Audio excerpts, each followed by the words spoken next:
Hey everybody, I wanted to show you a quickie video about charts because it's very common to make this little mistake when it comes to creating a chart.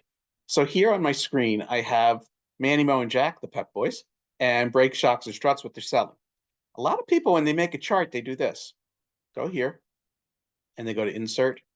Now, your version depends on your version where charts are. My charts are right here, recommended charts. I'm just going to do a simple bar chart because they're easy to do. So I'm going to click that. I'm going to go bar chart. And it looks fine. Everything looks great. But if you look really close here, it says Series 1, Series 2, and Series 3. It doesn't really help me very much. And then it says Series over here if I lay my mouse on them. So what's going on? That's because when you do charts, you need to also highlight what the title of the columns and the rows are going to be. Columns, remember, go up and down. Rows go across. So I'm going to go Insert, another bar chart again.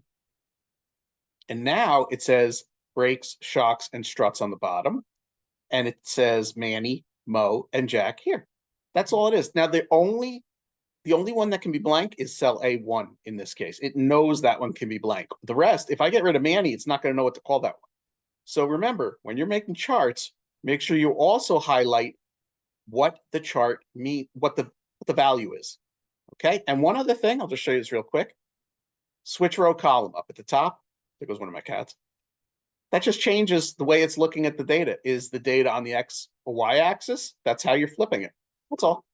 Okay, so hopefully this helps you when you do your little when you do your work. Thanks. Bye-bye.